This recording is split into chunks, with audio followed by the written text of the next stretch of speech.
Continuamos ahora en la Super 7, la pasión del dominicano. La trascendencia, y hablábamos hoy del 14 de junio en términos de lo que marca como historia, está dada en función de que los seres humanos acometan acciones que lo distingan dentro de lo de sus pares en el sentido de un paso adelante. Uno pudiera decir muchas cosas de la historia de con quien vamos a conversar, a dialogar en esta tarde. Pero vale recordar como un sello que siempre ha tenido el atrevimiento de adelantarse el tiempo. Cuando todavía no existía organicidad en lo que tuviera que ver con los reclamos de tipo político para mozalbetes de 12, 13, 14 y 15 años, él acometió el atrevimiento de fundar junto a otros compañeros de los liceos, de la secundaria, la Federación Nacional de Estudiantes de Secundaria. Y ustedes dicen, ¿cómo? En un momento en que era impensable en ese escenario hacer política en los liceos. Él fue de lo que tuvo la visión de a estos muchachos de secundaria hay que organizarlos para poder hacer reclamos dentro del marco de la educación. Se pudiera decir que por ahí empieza la carrera en el ámbito de lo político, necesariamente no de lo partidario, pero de la política, de Roberto Rosario Márquez, que termina en el sentido de la institucionalidad en la presidencia de la Junta Central Electoral con innegable éxito, absoluto éxito. Y cuando se dice absoluto éxito, en lo que tiene que ver con la ley que ordena, que conforma y manda las acciones que tiene que llevar a cabo la Junta Central Electoral, sobrepasa lo que tiene que ver con la organización de los procesos electorales. Y él hizo ambas cosas, lo que tiene que ver con la identidad del ciudadano y lo que tiene que ver con el proceso electoral con éxito. Se retiró de esa función pública y entonces acomete el atrevimiento de convertirse en el más eficaz promotor del retorno del doctor Leonel Fernández a la presidencia de la República. Bienvenido, Roberto. Bueno, gracias a mi amigo Salvador, ¿verdad? Que, caray, tanto tiempo conociéndonos. No hay por qué decir la fecha, porque la gente va a empezar a hacer cálculos. Pero todo eso era más o menos verdad, ¿no? Sí, no, era todo verdad. ¿Qué tiempo tiene usted graduado de abogado? ella no es fácil. Mire, Y por ahí uno, nada. yo ciertamente, cuando yo me inscribí, estudié en el Liceo Juan Pablo Duarte. Ella es Juan Pablo Duarte. Y ingresé en el séptimo curso de tarde. Era séptimo, octavo. Y ahí empecé a trabajar en la formación con los movimientos estudiantiles y lo que fue la Federación Nacional de Estudiantes Secundarios, que hizo unas elecciones a nivel nacional, sí, que fue dirigida por la UAS. Cuando eso, la Comisión Electoral de la UAS la dirigía Temístocles Roa. Sí. Y la UAS organizó esas elecciones a nivel nacional. En la primera salió electo Eusebio Mercedes. Eusebio fue el primero. Sí, fue el primero. Y el segundo me tocó a mí. Sí. Entonces, un gran amigo. Que éramos ambos de la UNED. De la UNED. Entonces, bueno, terminé ese periodo. Me recuerdo como ahora que me correspondió para darle más o menos un cachito ahí a mi amiga Nibelka, que la ministra, era ministro de Educación Porrelo Reynoso. Sí. Pedro Porrelo Reynoso. Sí. Y después me tocó también como ministro de Educación, me tocó el papá del presidente de la Junta, Castaño Guzmán, Castaño Espaillat. Castaño Espaillat. Y también me tocó la licenciada Ibelice Pras de Pérez, que fue con quien tuve mejor relación. Sí. porque me correspondió incluso ser miembro representando a los estudiantes. El primer miembro, eso es algo histórico, el primer miembro del Consejo Nacional de Educación estudiante fui yo, ganado por una elección. Ella era la secretaria. Llegué a participar en varias. ¿Existe o desapareció con el tiempo? Desapareció. Sí, porque ya cuando yo estudié no habían estudiantes en el consejo. Estoy de acuerdo. En el consejo, eso no. Estoy de acuerdo porque por la distancia de edad entre tú y yo, ¿verdad? Imposible. No, porque No, claro. ella era de San Francisco. Pero fue un y el consejo retroceso. era aquí. Fue un retroceso eliminar esa representación estudiantil Sí. Claro en que ese sí. organismo. Cuando eso, como bien dice mi amigo, ejercer la política estudiantil no era tan fácil. No era tan fácil. Era un poco difícil. Yo viví toda esa etapa. Después entré a la universidad, me casé, tuve hijos y medio me alejé un poco y me concentré más ya en la parte partidaria y en la preparación. Y finalmente tengo, si se quiere, el privilegio de decir que quizás sea el miembro de la Junta que más elecciones organizó o participó. Sí. Ah, sí. Claro, Sí, porque sí, las claro. elecciones eran cada 2 años. ¿Quién fue el primer presidente de la Junta Central Electoral cuando tú fuiste miembro? Morel Cela. Ah, Morel Cerda. Ok. Entonces a mí me tocó participar en la organización de las elecciones del 2004, del 2006, del 2008, del 2010, del 2012 y del 2016. Porque las elecciones eran cada 2 años. Ya volvieron a ser cada 4 años.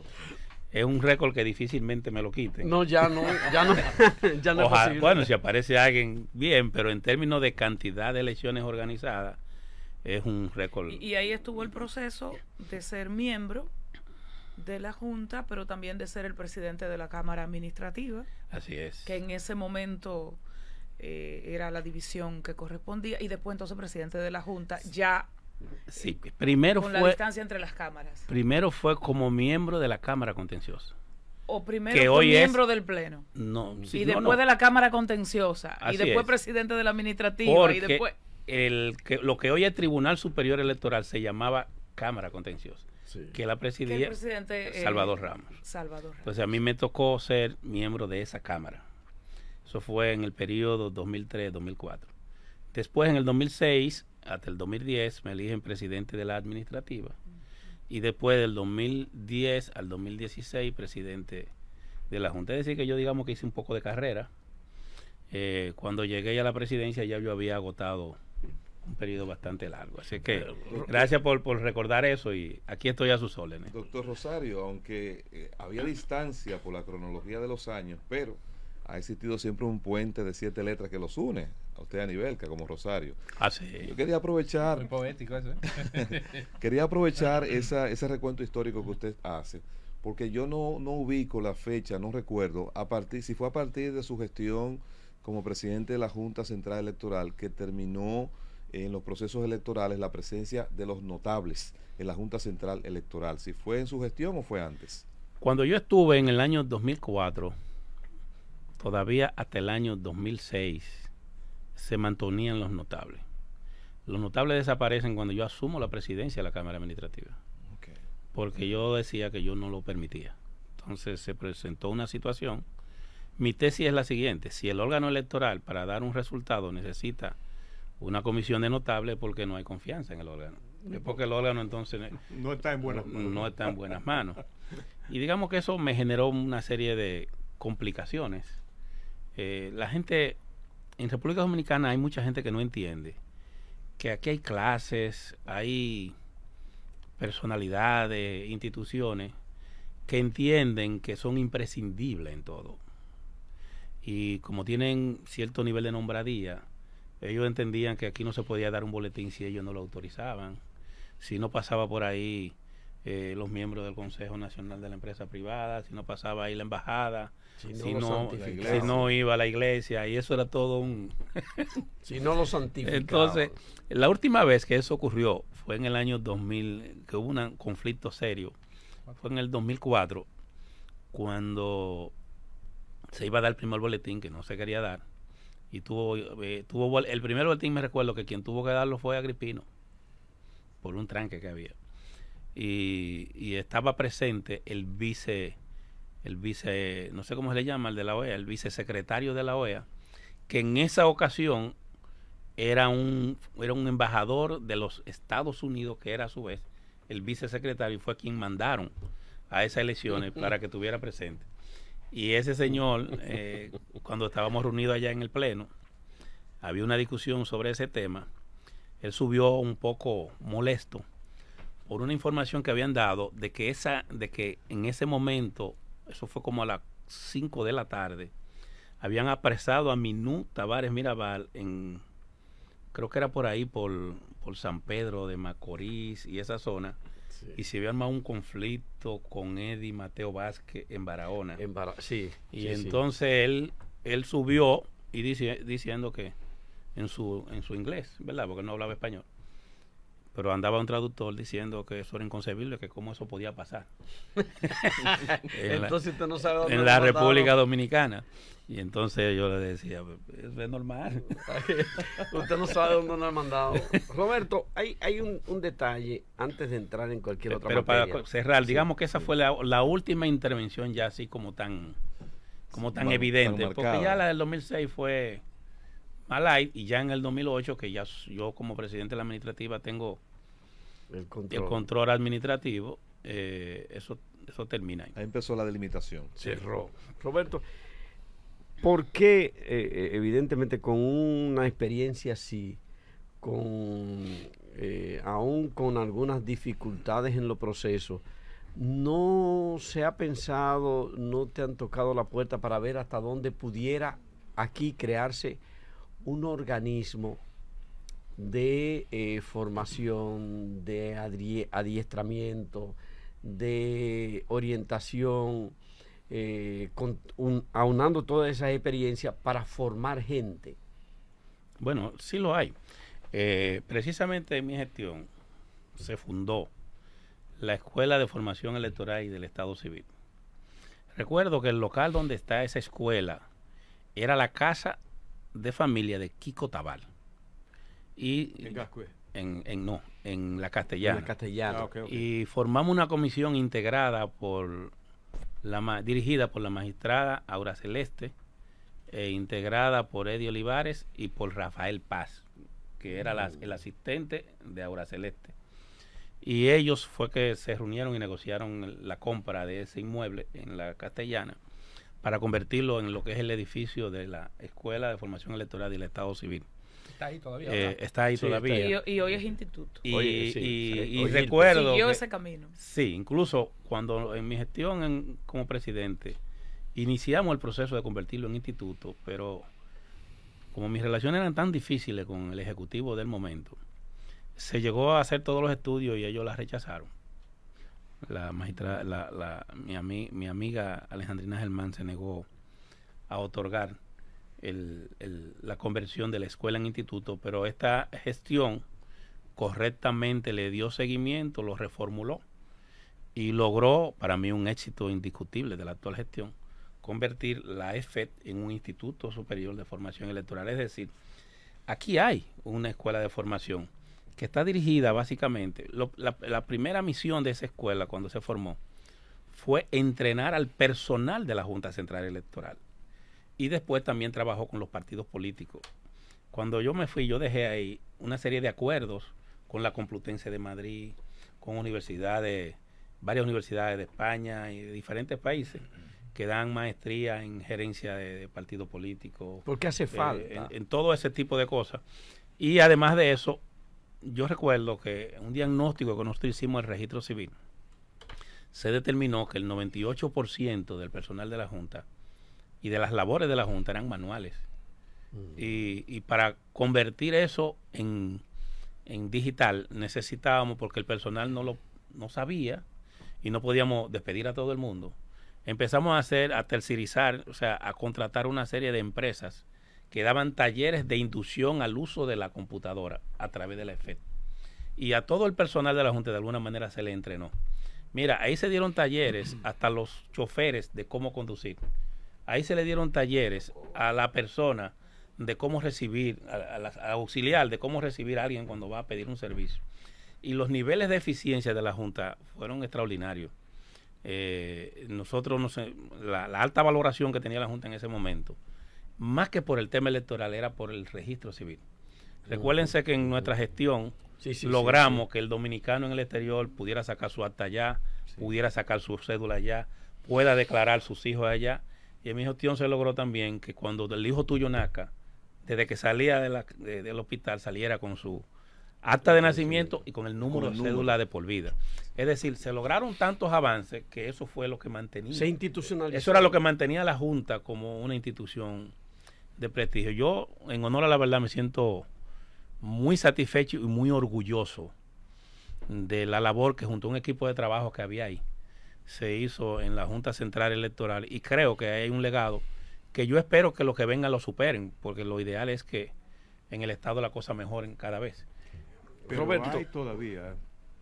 hay todavía aparentemente una tarea pendiente que tiene que ver con el proceso y la confiabilidad del sistema electoral dominicano. Tiene que ver con el voto manual, la digitalización de los escrutinios y lógicamente y la colocación del país en esa materia al nivel que tienen otros países de la región, incluyendo Brasil. Mira, ¿Qué pasó ahí? ¿Por qué Yo ha te sido voy a- tan escabroso el camino hacia ese avance? mira, yo creo que en materia electoral nosotros avanzamos mucho. Lo que pasa es que el laborantismo partidario y político no permite que se vean las luces, porque el que pierde, no importa quién esté en la Junta, siempre tendrá una justificación de su resultado electoral. No una justificación del resultado electoral, sino de su resultado. Porque es una justificación que está dirigida a quienes lo financian y es una justificación que está dirigida a quienes le siguen. Mire, la República Dominicana es de los países que más ha avanzado en materia electoral. Aquí hay un solo tema pendiente en materia electoral, que es el conteo, que es el escrutinio. Pero después todo en materia electoral, aquí se ha avanzado muchísimo. Hay un tema que tiene que ver con el voto electrónico, que yo originalmente era partidario y que ya no estoy de acuerdo. El voto electrónico como concepto se dio como una novedad que todos los países corrimos hacia él. Yo incluso traje un piloto de voto electrónico aquí en el 2005 yo lo recuerdo. de Brasil, que se implementó en las primarias internas del PLD. Y además de eso creía mucho en eso. Pero andando el mundo me di cuenta que la mayoría de los países que manejan y producen tecnología no usan voto electrónico, usan voto manual. Y lo que usan es escrutinio electrónico. Incluso países como Alemania o como Holanda o como Dinamarca, que tenían voto electrónico, se salieron del voto electrónico y volvieron a lo que ellos llaman la cultura del lápiz y el papel. Ellos tienen el criterio y sostienen que el uso de la tecnología en materia de votación deja una trazabilidad y que es más vulnerable y posible que puedan hacerse violaciones a los derechos de los ciudadanos y dirigir el voto. Ellos dicen que cuando se vota con el voto electrónico, al final quien vota es la máquina y no la persona. Porque es un programa, tú le das una tecla y el programa es que emite el voto. Mientras que el voto manual es el ciudadano que emite directamente el voto. En el caso dominicano, por ejemplo, que dice que el voto es directo, personal y secreto, sería inconstitucional si lo implementan, porque no es directo, sería a través de una máquina. Pero en adición a eso, el escrutinio electrónico tiene el mismo efecto que el voto electrónico, porque es rápido. El equipo que se trajo permitía que la gente, tú votaras en tu boleta, esa boleta se pasaba como un escáner. Señores, ¿qué es lo que es un escáner? Un escáner es una fotografía. No hay forma todavía de modificar una fotografía en un escáner. Científicamente, no hay forma. No. Entonces, esa fotografía, el equipo la fotografiaba y tenía un sistema, ya un algoritmo, un programa, que te cuenta directamente por quién votó cada cual, y el equipo emite un acta, que no es conteo manual. Y entonces esa acta se revisa, y tú esa acta entonces la compruebas con el voto físico. Con el conteo Si manual. hay coincidencia entre el voto físico manual y el voto electrónico, el voto automatizado, en ese caso entonces no hay problema. Ya no hay posibilidad del uso del palito. Entonces no habría. Ahora se ha implementado, se va a implementar ahora invertido. Se va a votar manualmente, se va a contar manualmente. Y después entonces vamos a usar los escáneres para transmitirlo. Roberto. Y entiende, disculpe, Salvador. No, adelante. Entiende, Roberto Rosario, con bastante experiencia en temas electorales, Toda. que están evidenciadas, pero también como activista de primera línea de un partido político, que esa metodología ya anunciada por la Junta, socializada, ¿se siente usted confiado, si se quiere, en la misma o ve todavía oportunidades de mejora? Siempre habrán oportunidades de mejora, pero la Junta no tenía otra opción. La Junta, si yo hubiese estado hoy, hubiese hecho lo que la Junta ha hecho. Porque la Junta no puede arriesgarse, después de 2 procesos traumáticos, en situaciones donde hasta se suspendió una elección, volver a inventar con algo que el ciudadano tendrá la duda de si se puede. La Junta necesita, la ciudadanía tiene que madurar un poco y digerir lo que se presentó. Yo en la Junta no me atrevería a volver a algo diferente a lo que ellos aprobaron ahora. Yo creo que ellos aprobaron lo que más se podía hacer. Y creo que es correcta la decisión de la Junta Han dado en confianza. esa materia. Han dado Y confianza. creo que los jueces, miren, nadie quiere salir mal de un cargo como la Junta. Nadie. Usted quiere cuando salga de ahí, usted quiere salir bien. Eso de que yo quiero eso son mentiras. Nadie quiere decir que salir hacer algo burdo. Y ya en el mundo no es tan fácil hacer un fraude electoral. Eso no es fácil porque siempre hay como descubrirlo. El fraude tiene sentido cuando tú lo haces sin que la gente se dé cuenta. Pero ya ahora cualquier fraude que tú hagas, hay 20.000 maneras de que la gente pueda demostrarlo. Entonces, yo creo que ellos tienen el interés de hacer la cosa bien, de que todo salga correctamente, de que los nombres de ellos y de su familia sean respetados y que la gente diga que que esos magistrados se manejaron de manera honorable. Así que de mi parte, lo que ellos tendrán siempre será mi apoyo. Antes de entrar a la política y de Salvador, Sí, no quiero que me vaya el tiempo sin hablar de política. Roberto, ¿cómo tú te sientes cuando de repente, y hace mucho que queríamos preguntarte, de repente, muchas críticas sobre Roberto Rosario, muchas críticas, de repente comenzó a bajar las aguas en el nivel, comenzaron entonces a haber reconocimiento y comenzó mucha gente, incluso yo he escuchado a mucha gente que hizo crítica, no, pero Roberto tenía razón, pero y comenzó a virarse totalmente el juicio sobre Roberto en el sentido de que él lo hizo bien, primero, un reconocimiento de que se hizo bien, y segundo, de que le salvó la campana al país. Mira, como yo te dije ahorita, yo me siento satisfecho y orgulloso del servicio que he brindado. Y le doy gracias a Dios por el reconocimiento que he logrado en la población. Con toda la modestia, yo le puedo decir que no hay un lugar, y yo ando el país entero. Yo soy de los que va al supermercado a hacer la compra, yo hago mi compra. La mujer mía no compra, soy yo que voy y hago la compra. Eso tiene una teoría. Y lo he hecho siempre. Eso, don Incluso Roberto, cuando estaba en el cargo. Don Roberto, eso tiene una teoría. Es Vale. para Sí, controlar pero la usted, tarjeta. no. Pero usted es flexible también, o sea, que no lleva solo lo que usted quiere. Lo que pasa es, Porque a veces pasa no crea, a mi esposa y a mis hijas les gusta que sea yo que haga la compra. Ay, qué bien. Porque Carlos. más espléndido. Roberto, más- para más cerrar espléndido. ya con la parte... Pero para terminar, ok, mire, cómo no. no hay un sitio que yo no vaya, que yo no reciba un reconocimiento. Y estoy siendo inmodesto, pero lo vivo. Cuando he ido a los supermercados, a los restaurantes, cuando voy a los pueblos. Porque quizás me puse tanto en el cargo que logré un alto reconocimiento, también un alto nivel de crítica. Sí.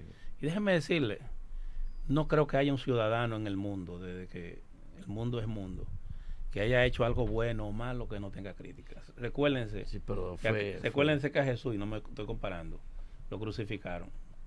Y lo único que vino fue a decir la verdad y a traer la palabra. Pero es increíble cómo, yo lo digo hasta personal porque mucha gente me identifica como amigo tuyo y mucha gente que hizo crítica y todo en el paso del tiempo, para mí ha sido sorprendente, público y privado.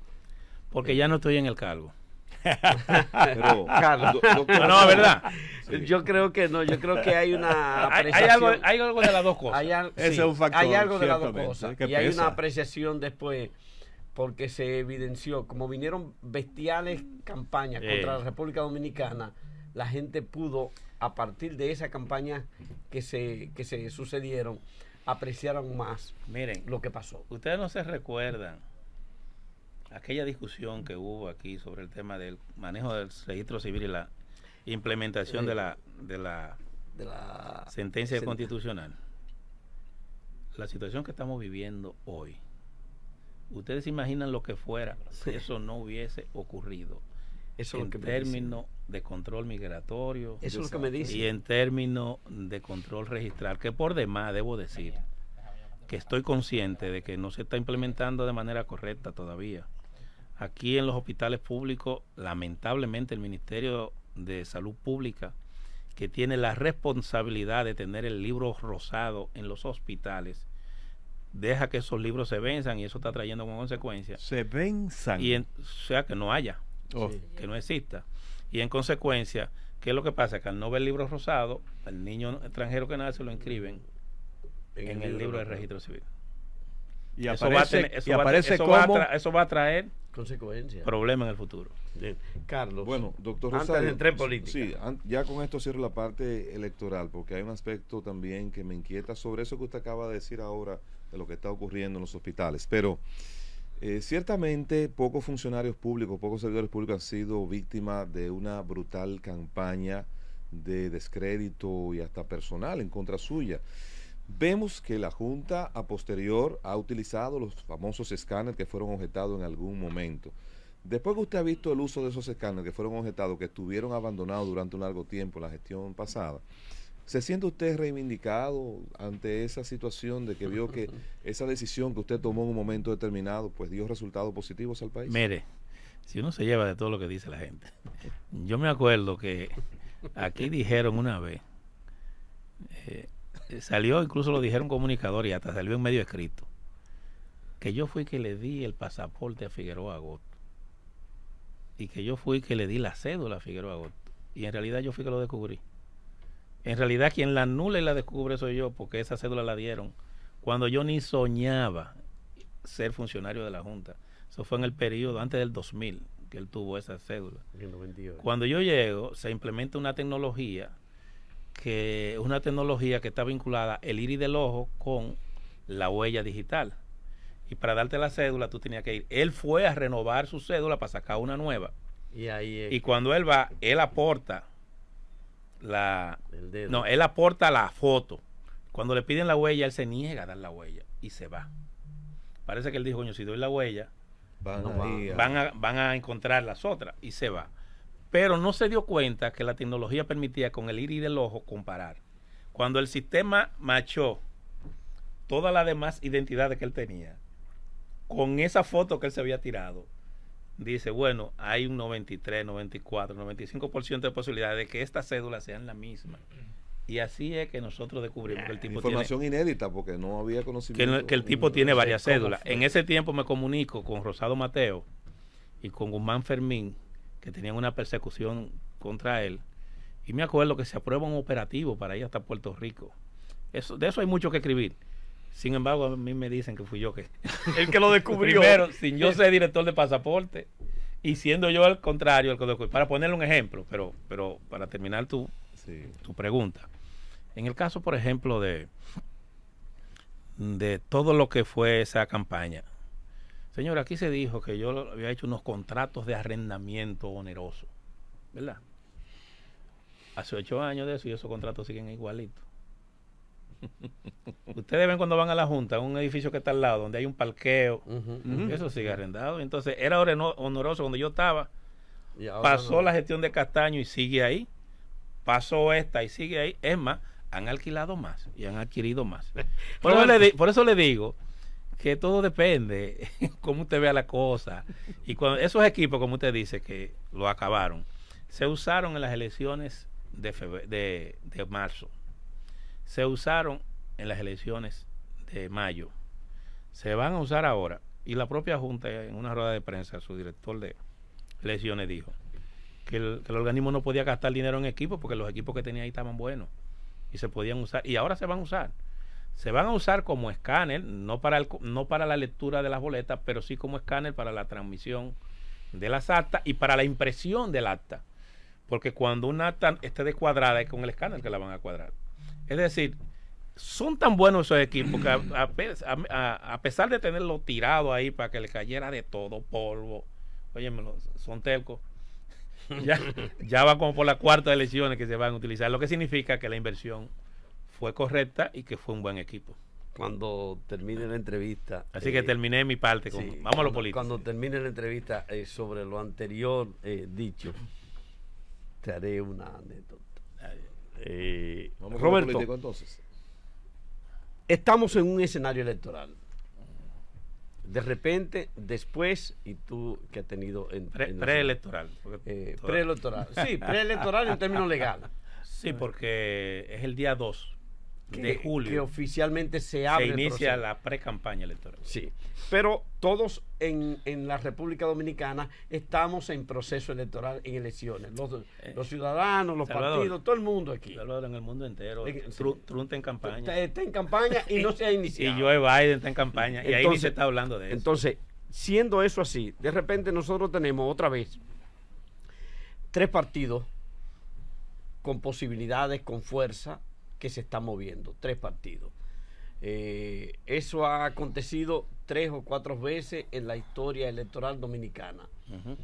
Ahora retornamos a eso, resultado de una división del Partido de la Liberación Dominicana, que dio lugar a la existencia de 3 partidos con fortaleza, con posibilidades. Un fenómeno, 2 partidos que aparentan en todas las encuestas como fuertes y 2 candidatos, en vez de 3, que aparentan en competencia entre ellos 2. Todas esas mismas encuestas ponen delante a Luis Abinader y en segundo lugar a Leonel Fernández. Don Salvador, usted me permite, con su anuencia y con el mayor respeto, yo pienso que Luis está adelante y Leonel está un poquito más atrás. No puedo decir que está en Bien, competencia. pero estamos viendo 3 partidos, 2 candidatos. Las encuestas están evidenciando esa carrera, esa competitividad. Estamos apurando el paso para un proceso electoral de febrero, que es el municipal, y aparentemente, eso con uno evaluando las encuestas, de cara a lo municipal, sin las alianzas, lo que pudiera ser ganancia de causa en términos de sindicatura, de regiduría, de directores municipales, puede resultar, si no hay alianza, el PRM como muy aventajado, y si hay alianza, pudiera ser el PRM el que quede frente a las alianzas detrás de ellos. Hasta ahora eso es lo que parece, eso es lo que las encuestas pudieran, si uno como retrato de diferentes momentos las cruza, pudiera sacar. ¿Cuál es la visión de este momento que tiene Roberto Rosario, que tiene un recorrido por el país, que tiene un expertise electoral nada despreciable para evaluar, que tiene la suerte de haber construido en poco tiempo, de haber contribuido a construir en poco tiempo uno de esos partidos y de acompañar a una de esas 2 figuras que está peleando por la presidencia? Mira, como tú has dicho, tenemos un escenario poco común en la República Dominicana de 3 partidos con candidatos que rompen el tradicional bipartidismo en la República Dominicana. Eso ha ocurrido aquí pocas veces. Ocurrió en el 90, Sí. ocurrió en el 94, ocurrió en el 96. Básicamente, de ahí en adelante no se ha dado tanto. 2004, don Roberto, porque Eduardo Estrella en el 2004 compitió con el Partido Reformista sin alianza. Pero no fue significativo. No fue significativo. Significativo, acuérdense que hubo una decisión de primera vuelta Sí, sí. a favor de Leonel Fernández. Bipartidismo. Hubo, digamos, una polarización No había oportunidad. entre Leonel Fernández y Hipólito Mejía. Sí, no. Lo que ha habido pero en tripartidismo propiamente en 3 procesos ha habido. hubo en el 90 que si ustedes recordarán en el periodo que va del 86 al 90 el PRD sufrió una crisis que llevó al congelamiento del PRD como partido. Sí, y al la salida, el surgimiento surgimiento del BIS y del PRI, que se llamaba la estructura, que se convirtió en PRI. Sí. Y entonces, que eran las fuerzas de Jacobo Magluta. Sí. Y eso trajo como consecuencia el surgimiento de Juan Bosch como la contraparte opositora a Joaquín Balaguer.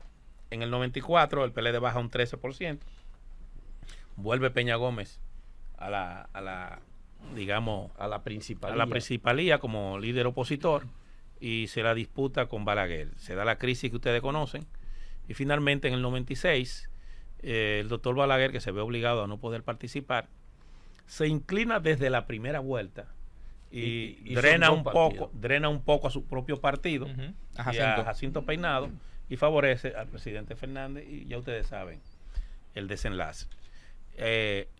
Esa coyuntura se da de nuevo ahora como consecuencia de la división del PLD en el 2020 y el surgimiento de la Fuerza del Pueblo. Como ustedes han dicho, las encuestas, para mencionar alguna, como es la propia encuesta Gallup, Marpen, hace de media y RD Elige, todas, sin excepción, han hablado de un escenario de segunda vuelta, donde el presidente Abinader aparece encabezando, en una creo que aparece con 48, en otra 47, en otra menos, y en definitiva un escenario de segunda vuelta. Y ese escenario de segunda vuelta, él aparece con el presidente Fernández como el que según las encuestas aparece como el más aventajado de la oposición. Correcto. En ese escenario que se da ahora mismo, yo pienso que si las fuerzas opositoras, si el voto opositor se nuclea, la posibilidad de que el gobierno del presidente Abinader y el presidente Abinader, que en este caso es el único, porque el PRM sin Abinader no competiría. Compite solo con Abinader porque es la figura del presidente que está compitiendo. Lo mismo podemos decir de la Fuerza del Pueblo. Sí, claro. De todos los partidos casi. Sí, claro, pero el caso específico del presidente... Es que es un acto generalizado. De todos no, como apunta, de la Fuerza del Pueblo y del PRM. Ajá, igual si... No es lo mismo, no es lo mismo del PLD. Le voy a poner un ejemplo. El PLD como partido está por encima de su candidato. En la Fuerza del Pueblo, Leonel está por encima de la Fuerza del Pueblo y Luis Abinader está por encima del PRM. Okay. Correcto. No es lo mismo. Entonces, es un escenario, digamos, que está en curso, está desarrollándose y que de alguna manera conducirá a la formación de un gran bloque opositor. Les puedo adelantar que en ese sentido se ha venido trabajando y una serie de partidos que tienen fórmulas presidenciales o que van a presentar diversas fórmulas presidenciales ya han constituido un bloque opositor y se han estado reuniendo con el compañero José Francisco Peñaguaba, y les podría decir que estamos hablando de partidos muy disímiles, pero que coinciden en plantear una oposición al presente gobierno. Eso es diferente, ese frente opositor es diferente a lo que es el frente electoral que promueve al presidente Fernández. Quiero hacer la distinción para que se entienda. En el frente electoral que promueve el presidente Fernández están aquellos partidos que van a apoyarlo desde la primera vuelta. En el frente opositor hay partidos que participarán, pero que esos partidos llevan su propia fórmula presidencial. Por ejemplo, le diría, en ese frente opositor, hasta donde me informó Peñaguaba en las reuniones que ha tenido, participó, por ejemplo, el partido de Minú Tavares, que va a llevar su candidato hasta el último, lo va a presentar electoralmente. Generación de servidores, para ponerlo. O sea, hay varios partidos que tendrán su propia fórmula, pero que son opositores y se decantaron por ser parte de un frente opositor. Creo que el Frente Amplio que lleva María Teresa Cabrera también. Obviamente esos partidos también son parte de la oposición, por lo que significa que la alianza opositora para las elecciones municipales va a ser bastante amplia y va a permitir que en muchos lugares se puedan dar acuerdos. Lo que sí puedo afirmar es que veo imposible que haya una alianza total en el universo de los 158 municipios y los directorios de distrito, por múltiples razones que se dan. Pero en adición a eso, le puedo adelantar también que en el caso nuestro, yo estoy presidiendo, estoy coordinando, es el término correcto, la comisión de alianza que formó la dirección política de la Fuerza del Pueblo. Nosotros hemos definido una serie de criterios para las alianzas. Y uno de ellos es que en este proceso hay que definir los cargos municipales y los cargos congresuales. ¿Por qué? Yo no puedo llegar a un acuerdo de que voy a apoyar un candidato en el Distrito Nacional sin que eso no vaya correlacionado con un acuerdo de apoyar al candidato a senador. Porque a cambio de que yo te apoyaría. O sea, sería ¿Qué condicional. sentido tiene que un partido nos apoye a nosotros, por ejemplo, a la alcaldía, y que nosotros no nos comprometamos con ellos a apoyarle su candidato? O no puede a ser, te diputado. apoyo en la alcaldía en el municipio A y tú me apoyas en la alcaldía en el municipio B. No podría ser para que En se el caso- quede esa eventual alianza No, en no. el mismo nivel. No, en el caso nuestro, la propuesta y la decisión de la Fuerza del Pueblo es que en este momento deben discutirse las alianzas municipales y congresuales. Caso Y por caso. Sí. La parte presidencial, pues ya es otro tema. El partido que quiera ir independiente como partido puede ir, pero en lo municipal y lo congresual debemos discutirlo como un paquete. Obviamente, porque eso compensa. Eso permite que los partidos en un territorio...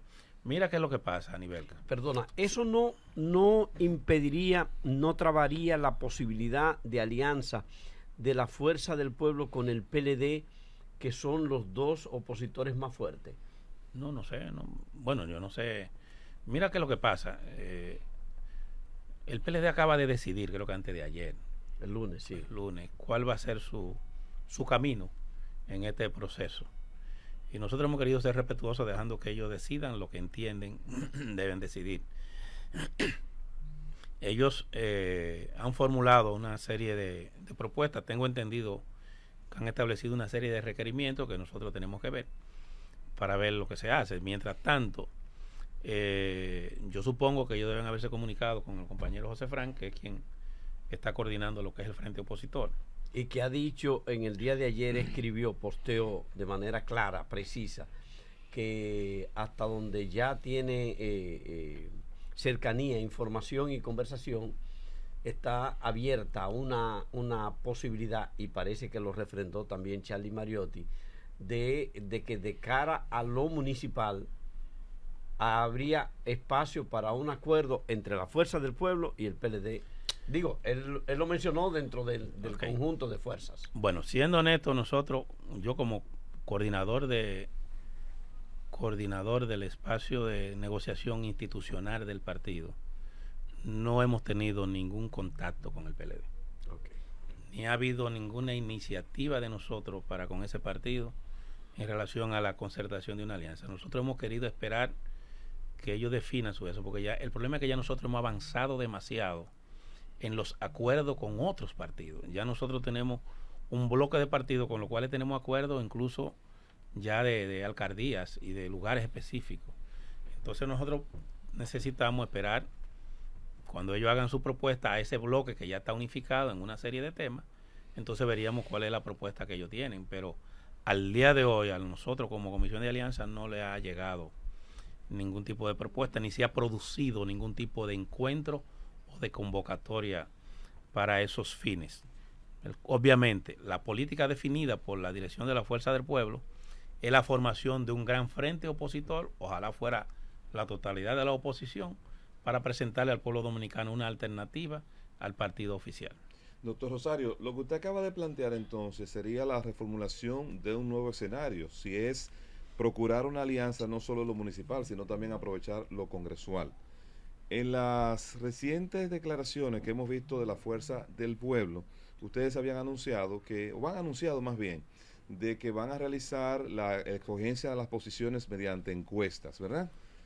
Eso ha recibido de alguna manera críticas por sectores oficiales, en el sentido de que dicen que han tomado esta decisión por el hecho de que la Fuerza del Pueblo no cuenta con la fortaleza suficiente para movilizar la gente que vaya a votar dentro de ese proceso.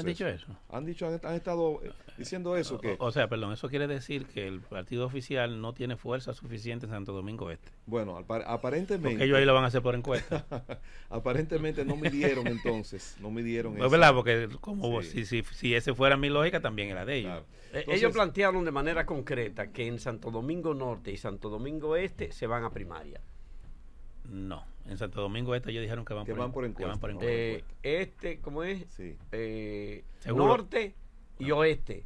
Bueno, Norte y Oeste. En el Este ellos dijeron que van por encuesta. Entonces retomo ahí la pregunta en lo siguiente. Si se produce la selección mediante encuesta de los aspirantes a posiciones selectivas, ¿cómo eso entraría ante una eventualidad de una alianza opositora o electoral en este caso? Mire, mañana está convocado, mañana es jueves, ¿verdad? Está convocada la dirección política de la Fuerza del Pueblo para discutir las modalidades de reserva. Okay. De las reservas para cargos internos y las reservas con fines electorales. Por tanto, nosotros tomaremos las previsiones necesarias para garantizar que en aquellos espacios que hemos evaluado, que nosotros creemos que es posible participar junto a otra fuerza política, esos espacios queden reservados. Además de eso, aunque cuando tú haces una reserva, esa reserva puede ser utilizada para un candidato propio o también puede ser utilizada para otro candidato aliado. O sea, nosotros tomaremos la previsión del lugar para que no haya dificultad en la aplicación de la ley, garantizando lo que es la cuota de mujer, cuota de juventud, garantizando todos los requisitos que tiene la ley 3318 de partidos y agrupaciones políticas. Durante muchas décadas, por lo menos en las últimas 3 décadas, en la República Dominicana ciertamente se ha dado el fenómeno de la polarización de fuerza y lógicamente de posiciones difíciles de conciliar. Pero a pesar de eso, desde los años 90 hasta ahora, nuestro país ha avanzado mucho en términos de reformas institucionales como resultado de la capacidad del liderazgo político que ha regido la vida del país en estos últimos 30 años, 20 y tantos años, para ponerse de acuerdo en cosas fundamentales. De ahí tenemos el Sistema Dominicano de Seguridad Social, la Estrategia Nacional de Desarrollo y leyes sectoriales como la Ley de la Mujer, la Ley Código de Trabajo. Muchísimos avances se han logrado como Código consecuencia Tributario de la capacidad del liderazgo político, independientemente de que también ha jugado un rol importante el liderazgo social y empresarial. La sociedad civil también ha jugado un rol importante en ese sentido. Pero existiendo esos antecedentes, podríamos identificar a través de usted, o a través de ti, porque es un amigo desde hace mucho tiempo, podríamos identificar algunos objetivos importantes en términos de reforma que pudieran visualizarse como parte de posibles acuerdos entre las principales fuerzas políticas dominantes en este momento con vista hacia el 2024 y adelante. Mira, yo pienso que de alguna manera habrá que revisar lo que se llamó la Ley Nacional de Desarrollo y el acuerdo. La Estrategia Nacional de Desarrollo. Sí, que se hizo una ley. Sí, claro. La Estrategia Nacional de Desarrollo y con ello también las leyes que esa estrategia generó o que bajo el amparo de esa estrategia se desarrollaron.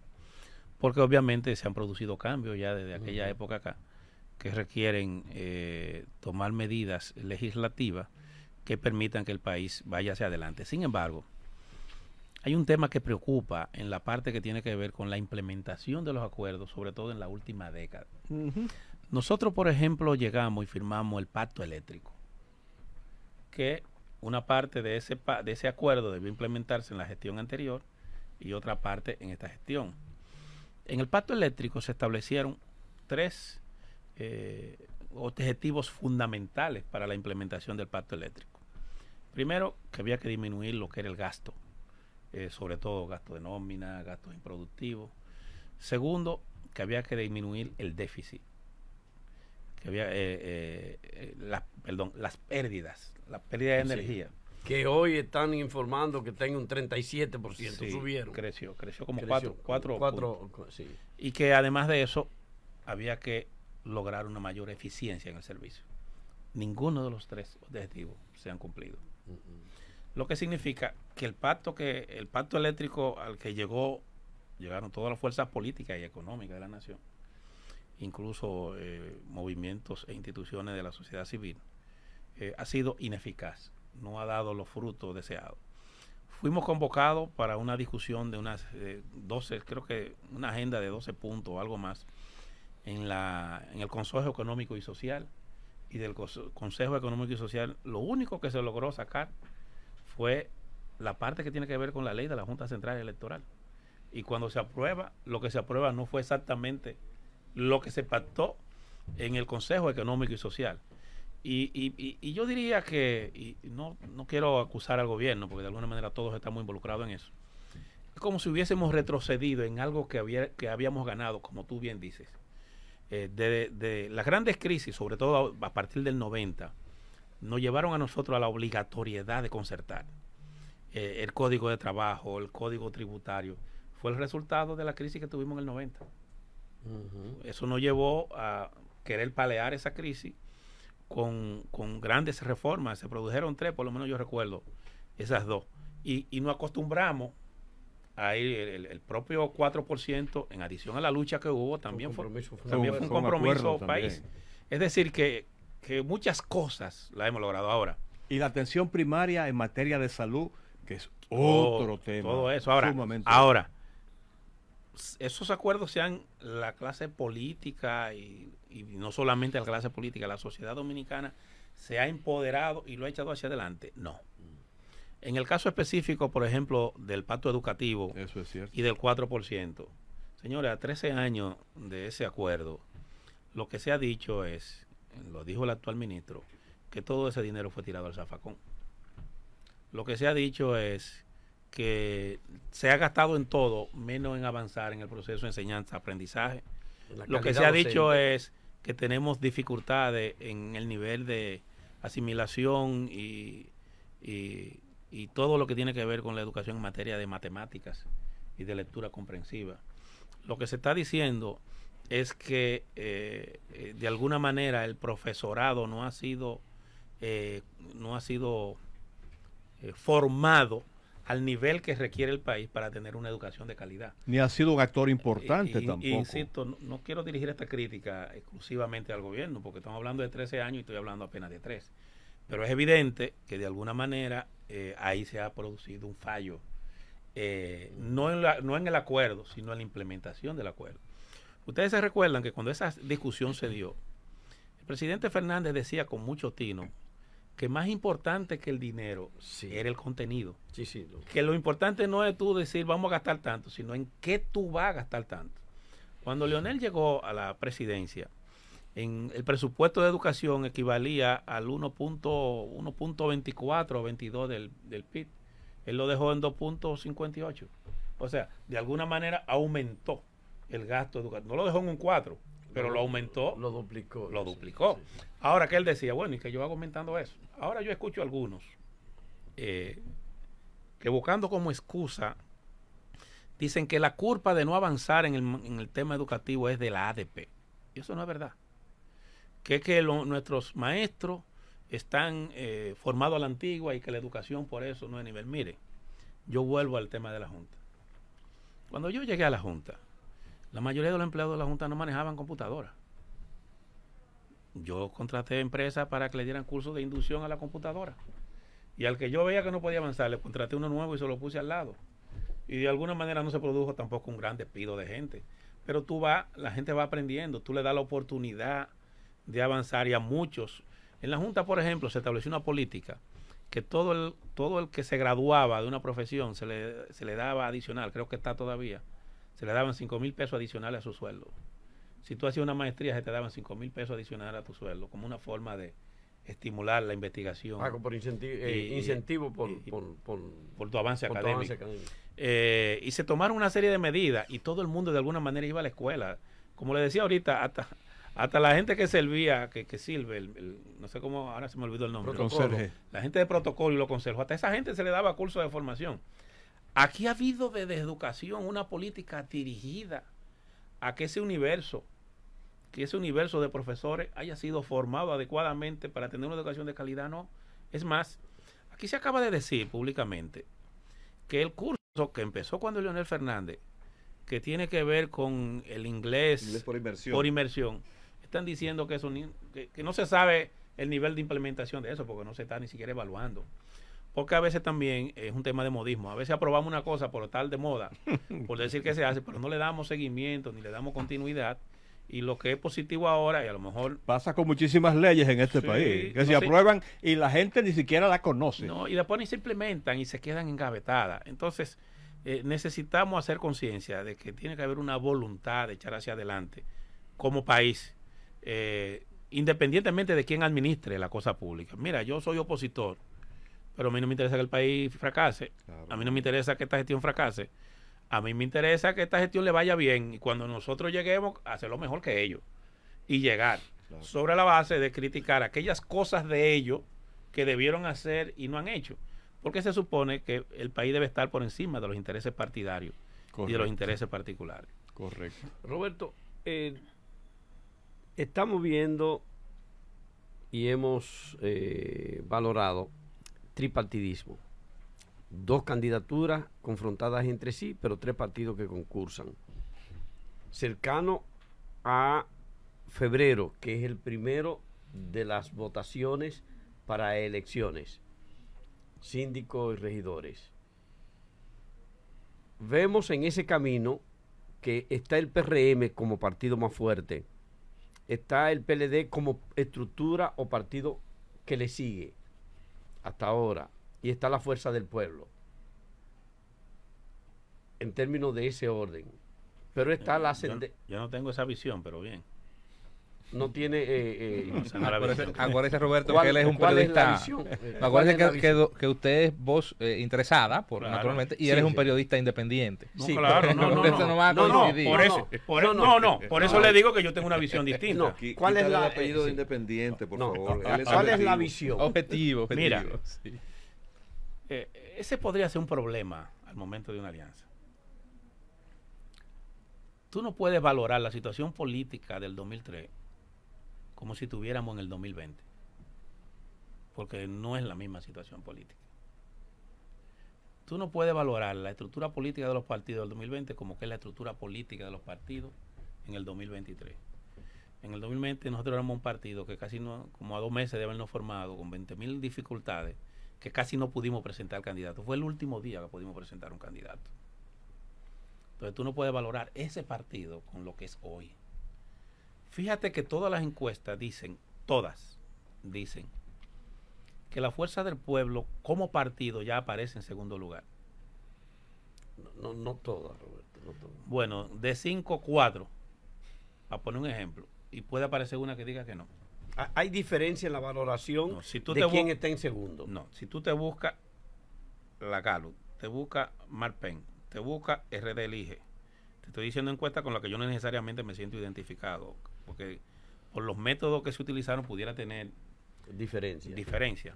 Pero para ponerte esas 3, dicen que según las encuestas el partido que está en segundo lugar es la Fuerza del Pueblo. No, dan a Leonel No, a Leonel y al partido, búscalo, te lo aseguro. Yo he visto el dato del doctor Fernández, sí, pero no he visto el dato. Pues yo le garantizo a ustedes, búsquenla, miren, para no especular, busquen esas 3 y le garantizo que cuando evalúan como partido, la Fuerza del Pueblo aparece ya ahí como en tercer lugar. Ahora, pero es una discusión. Es una discusión ahora, ¿qué te digo? Hipotética. Pero ahora, la situación política del 20 no es la situación política del 2023. Tú no puedes hacer cálculos partiendo de la votación que se obtuvo en el 20. Que yo pienso que las alianzas políticas tienen que hacerse en función del desarrollo político en el contexto actual y partiendo del peso político de cada partido en este momento. Bien, entonces eso quiere decir, y ahí viene entonces la pregunta a ese contexto, que las alianzas de cara a lo municipal pudieran hacerse sobre la base de quien tenga la figura con mayores posibilidades de ganar sin importar el partido. Es decir, que aún cualesquiera, para no entrar en la discusión de PLD o Fuerza del Pueblo, que aún si en una demarcación X uno de las agrupaciones de la oposición que conforma parte del frente tiene una figura con amplias posibilidades de ser la más atractiva para el votante de esa demarcación, por ahí se iría la alianza. Yo te voy a poner un ejemplo. Sí. El partido dominante en San Juan de la Maguana es la Fuerza del Pueblo. Sí. Al día de hoy. Sí, sí. Nosotros vamos a llevar, por ejemplo, alcalde en San Juan de la Maguana. Nosotros no descartamos llevar un candidato a alcalde de otro partido, para ponerte un ejemplo. Pero los votos que va a sacar van a ser los nuestros. O sea, el partido que va a aportar los votos es la Fuerza del Pueblo, sin duda. ¿Le está dando la razón al señor Salvador? No, voy. En Santo Domingo Este, el partido político de mayor fortaleza ahora mismo es la Fuerza del Pueblo. Pero el candidato ahora que bien, apunta con mayores simpatías es el del PLD. En nuestra última encuesta no. Yo sé lo que tú me estás diciendo, sí. En la última encuesta no. Yeah. Y ahí voy entonces al PRM, que es un escenario que ustedes no han visto. ¿Por qué el PRM, que se comprometió a hacer primaria en Santo Domingo Este, decidió que no va a ser primaria, que lo que va a hacer es encuesta? Entonces se han preguntado por qué. Le asiste ese derecho, ¿no? Sí, ese no es el tema, es por qué lo hace. ¿Por qué lo hace? Porque tiene un aspirante que se llama Dio Astacio, tiene uno que se llama Manuel Jiménez, que es un incumbente, tiene uno que se llama Adán Peguero, tiene uno que se llama Robert Arias, son como 8. Sí. Yo tengo una carta firmada por 5 de esos 8 que dicen que no aceptan un extrapartido. Lo que están diciendo, o sea, que no aceptan a Manuel. Que no aceptan a Dio. A Dio es que no aceptan. Pero dicen en una carta que tampoco aceptan a Manuel. De esa sí yo tenía. Pero el control que tiene la estructura no la tiene ni Dio ni Manuel. Entonces ahí hay un problema. Y si la hacen por encuesta, yo no creo que gane uno de los 5 que la firmaron. Entonces, ¿qué efecto va a tener esa situación en ese partido? Pero vamos a ponerle otro ejemplo. Vamos a Tamboril. El partido de gobierno adquirió a Angiolino. Es un mapa lo que hay que armar. ¿Cómo que adquirió? El ex síndico del PLD. El ex síndico del PLD. Pero usted habla como si fueran un producto. Peloteros. En el argot beisbolero. Es en el argot beisbolero. Adquirió a Angiolino. Lo contrató. Entonces, ¿pero qué pasa? Los PRMistas de Tamboril tienen 20 años, Angiolina dándole pela y ganándole. Y ahora que es su oportunidad, que ellos están en el poder, le van a decir a esa gente que voten por Angiolina. Ya hay un problema interno en el PRM porque los compañeros del PRM de Tamboril se oponen a que le pongan a Angiolino. Y ellos se han llevado como 32 alcaldes en esas circunstancias. Y en cada uno de esos municipios hay una crisis armada. ¿Saben lo que va a pasar aquí? Que el día que se vaya a inscribir la candidatura es que usted va a saber dónde que se va a inscribir la gente. No es bueno precipitarse. ¿Y en los Alcarrizos, don Roberto? Señores, oigan bien. Bueno, en los Alcarrizos yo vi ayer Rosario, que el día que se vayan a inscribir la candidatura es que se va a saber. El día del velorio que se va a saber quién es el muerto. En qué partido se van a inscribir Así los es. candidatos. Por ejemplo, en los Alcarrizos, ¿cuál es la situación? En los Alcarrizos yo vi al amigo Encarnación, Cristian. Yo lo vi muy molesto a él. Está por tumbar, parece. Yo lo vi muy molesto porque parece que a él no lo quieren repetir. Parece que quieren llevar a un amigo que lo mandaron a hacer un trabajo y fracasó. O sea que todos los partidos tienen su ambulancia y ese disponible. Amigo apuesta que él va a ser. Así es. Entonces hay un tema de que el panorama electoral en materia de candidaturas municipales es incierto al día de hoy. No se pueden estar haciendo lucubraciones, porque tú no sabes cuál va a ser el panorama. Pero tenemos un tiempo encima, Roberto. Sí, pero todo eso está caminando. Brincó Santiago, ustedes también, doctor, brincó Santiago, porque hay otra situación en Santiago. Sí, no, pero en Santiago Ulises va a ser candidato. Va a ser Ulises. Digo, pienso yo, si una locura del PRM no llevará a Ulises. No, porque se pensaba que iba a ser Valentín después de ese paso que dio. No creo que Valentín en ningún momento tuviera ese plan, ¿no? Él como persona.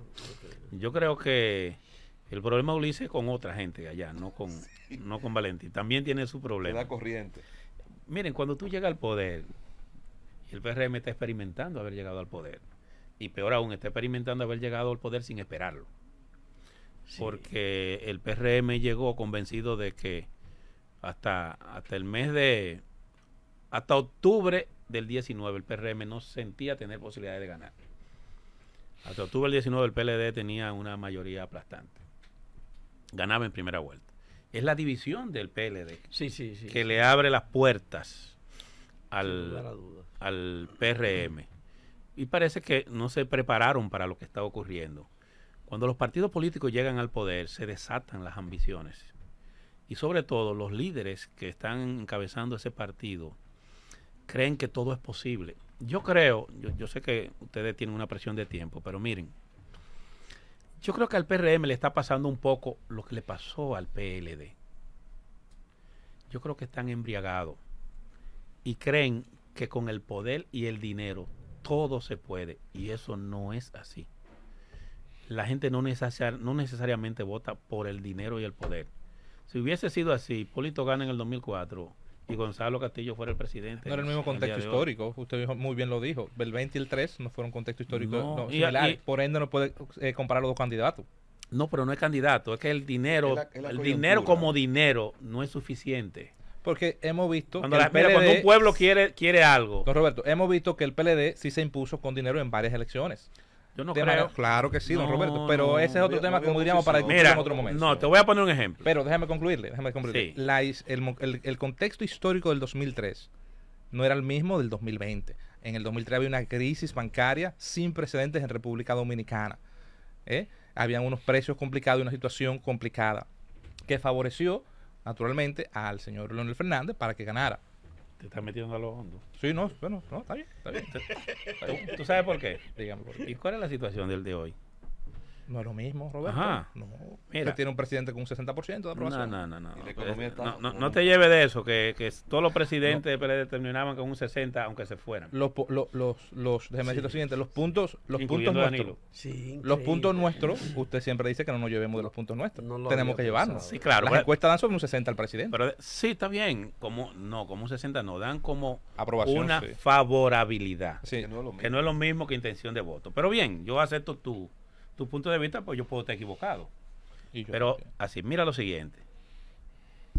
En el 78, señores, Balaguer no pudo. La gente quería cambiar y cambió. No valieron ni los militares ni el dinero. Cuando un pueblo se decide, se decide. En el 20, señores, la gente estaba decidida a salir del gobierno del PLD y votó por Luis. Vieron a Luis como el instrumento para cambiar el PLD. Y ahí no había dinero que pudiera cambiar eso. O sea, hay cosas que se sobreponen a lo material, que llega un momento que los pueblos se deciden y tú no lo puedes cambiar. Entonces yo lo que digo es, y es un consejo que no me ha pedido el PRM, que se vean en el espejo de otros momentos, donde se creyó que el que tenía el poder lo podía todo, y que en función de tener el poder se pueden cambiar las cosas. Mira, en el 2016, para que tú veas que no es lo mismo el 16 que el 20, en el 2016, por ejemplo, el país, yo no voy a decir el país entero, pero una fracción importante del país entero quería que Danilo se reeligiera. Yo estuve entre los que estuve en contra, porque lo di a conocer públicamente. Sí. Yo hasta públicamente expresé que no estaba de acuerdo. Y Danilo Medina ganó. Ahora, ¿tú sabes por qué ganó Danilo Medina, señores? El propio PRD estaba dividido, el propio PRM. ¿Tú sabes en qué estaba la oposición? La oposición estaba criticando a Leonel, que no era el candidato. Y Danilo se le fue y se le metió en la cantidad que se metió, porque en ese momento la gente estaba en eso, pero en el 20 no estaba en eso, la gente estaba en otra cosa. Entonces yo siento que el PRM ahora mismo, esta situación de poder lo está llevando a no darse cuenta de lo que está pasando. Mira, El Banco Central dice que la inflación bajó a 4.43. Tú puedes decir que todo eso es cierto, pero hace una semana subió el arroz. De nuevo. Y la azúcar. Subió el azúcar. La papa, la Subió todo. ¿Por qué? Por muchísimos factores que influyen, que al final no es lo que dicen los medios. Para la gente la comida está cara o barata cuando va al supermercado al colmado. Yo ayer me paré a una esquina a comprar el aguacate. Que compré 3 aguacates, tuve que dar 200 pesos por 3 aguacates, pero él me estaba cobrando era 100 cada uno. Tuve yo que ponerme a hacer una negociación con el aguacatero para sacárselo a ese precio. A 3 aguacates por 200 pesos, pero además de eso, tú ves todos los productos tan caros. Por ejemplo, en los combustibles. Aquí le están bajando 1 peso a los combustibles, o 2 pesos a los combustibles. Señores, los combustibles hubo una reducción enorme en los dólares por concepto de combustible bestial. Y sin embargo eso no se ha expresado a favor del pueblo dominicano. La gente, además de eso, tiene poco dinero, no hay circulante. Y tú te imaginas un país con la comida cara y sin circulante. Eso es para que el diablo no lleve. Bueno, gracias a Roberto Rosario. Ha sido una conversación amena, en veces hasta divertida, se podría decir. Es que estoy entre amigos. Esto abona el camino para una conversación ya cuando el mapa esté un poco más definido, para entonces comenzar a evaluar de manera distinta lo que pudiera ser un proceso electoral que va a marcar en la historia dominicana, parece ser. Gracias a Roberto.